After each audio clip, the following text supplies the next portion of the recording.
Hello dear students, this is Sanskriti Makwana, आपकी अपनी English educator. आज हम क्लास 10th की फर्स्ट फ्लाइट बुक के चैप्टर फर्स्ट की जो पोम सेकंड है, फायर एंड आइस, उसको डिस्कस करने वाले हैं। Fire and ice written by Robert Frost.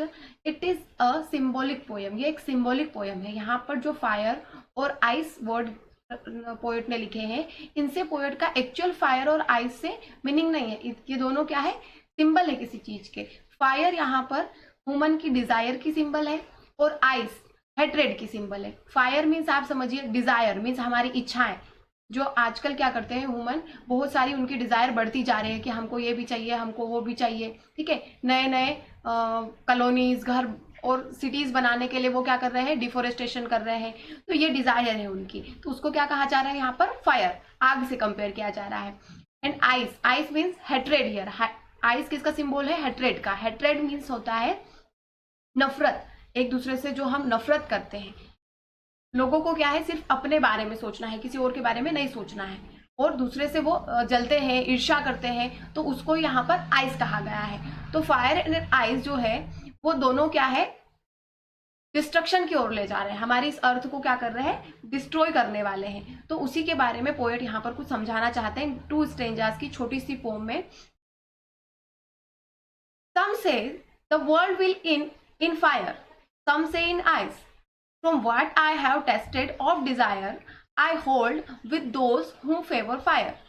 तो फर्स्ट स्टेंजा में पोएट बोल रहे हैं कि कुछ लोग, सम से, कुछ लोग कहते हैं कि ये दुनिया खत्म होगी फायर से। फायर मीन्स डिजायर से, लोगों की बढ़ती हुई इच्छा से खत्म हो जाएगी दुनिया एक दिन। और कुछ लोग कहते हैं कि आइस से खत्म हो जाएगी, मीन्स कि हेट्रेड से खत्म हो जाएगी, नफरत से खत्म हो जाएगी। आगे पोएट कहते हैं from what I have tested of desire, मतलब जितना मैंने डिजायर को एक्सपीरियंस किया है, जितना मैं जानता हूँ डिजायर की पावर को, तो मैं उन लोगों के साथ हूँ जो फायर को फेवर करते हैं। फायर मीन्स जो डिजायर को फेवर करते हैं। ऐसे लोग जो कहते हैं कि ये दुनिया फायर से खत्म होगी, मतलब फर्स्ट स्टेंजा में पोएट क्या कहना चाह रहे हैं कि वो भी ये मानते हैं कि दुनिया क्या होगी? फायर से ही खत्म होगी, मीन्स डिजायर से ही खत्म होगी।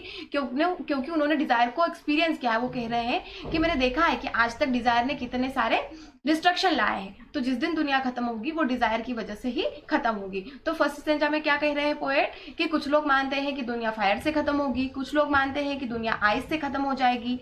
और मैंने जहां तक डिजायर को, फायर को एक्सपीरियंस किया है, तो मैं भी उन लोगों के साथ में हूँ, उन लोगों के फेवर में हूँ जो ये मानते हैं कि दुनिया फायर से खत्म होगी।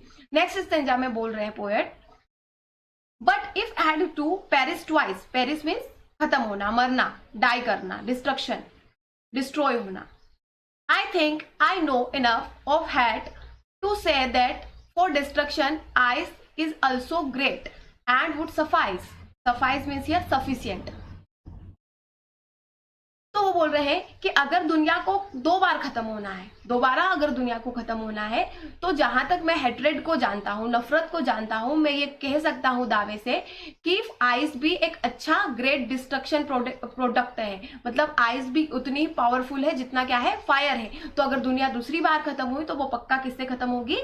आइस से खत्म होगी। ये भी क्या है? वर्ल्ड को डिस्ट्रक्शन की ओर ले जाने में सफिशियंट है। तो इस छोटी सी पोयम में पोएट हमको यही समझाने की कोशिश कर रहे हैं, हम ह्यूमन बीइंग को ये समझाने की कोशिश कर रहे हैं कि हमारी गलतियों की वजह से, हमारी डिजायर और हमारी हेट की वजह से, जैसे कि वर्ल्ड वॉर फर्स्ट हुआ, वर्ल्ड वॉर सेकेंड हुआ, ग्लोबल वार्मिंग हो रही है, ठीक है, तो इस दुनिया को एक ना एक दिन क्या हो जाना है? खत्म हो जाना है। और उसके रीजन क्या होंगे? या तो फायर होगी या तो आइस होगी। तो फर्स्ट स्टेंजा में पोएट बोल रहे हैं कि फायर की वजह से खत्म हो जाएगी दुनिया, और सेकेंड स्टेंजा में बोल रहे हैं कि आइस की वजह से खत्म हो जाएगी। Fire symbolized desire and ice symbolized hatred. मतलब ह्यूमन बीइंग जो एक दूसरे से नफरत करते हैं उसके लिए किसको बोला गया है? आइस को। और जो हमारी डिजायर है उसके लिए किसको बोला गया है? फायर को। यहाँ पर ज्यादा डिफिकल्ट वर्ड नहीं है, दो ही डिफिकल्ट वर्ड है। एक तो पेरिस, पेरिस का मीनिंग होता है डाई, मरना या खत्म होना, एंड सफाइस, यहाँ पर सफिशियंट को शॉर्ट में लिखा गया है। तो सफाइस क्यों लिखा गया है? क्योंकि जो पोएट होते हैं इनके पास पोएटिक लाइसेंस होता है। ये क्या करते हैं? जो पोएम बनाते हैं तो उसको ये क्या करते हैं, रिदम लाते हैं, उसमें राइमिंग वर्ड्स होते हैं इनकी पोएम्स में। तो देखिए यहाँ पर ट्वाइस है और यहाँ पर क्या लिखा है, सफाइस। अगर यहाँ पर हमारे पोएट सफिशिएंट लिखते तो वो इसके साथ राइम नहीं करता, इसलिए इन्होंने स्पेलिंग को थोड़ा सा चेंज कर दिया है। तो ये सिर्फ पोएट कर सकते हैं, इनके पास क्या होता है, पोएटिक लाइसेंस होता है, इनको ऐसा करने के लिए इनके पास लाइसेंस होता है। तो ये अपनी पोएम में रिदम लाने के लिए ऐसे कुछ वर्ड्स में चेंजेस करते हैं। आई होप आप लोगों को पोएम अच्छे से समझ में आई होगी। आपको किसी भी तरह का कोई भी डाउट है आप कमेंट सेक्शन में कमेंट करिए। अगर आपको पोएम अच्छे से समझ में आई है, मेरी टीचिंग स्टाइल आपको अच्छी लगती है तो लाइक करिए, अपने फ्रेंड्स के साथ शेयर करिए, चैनल को सब्सक्राइब करिए। Thank you.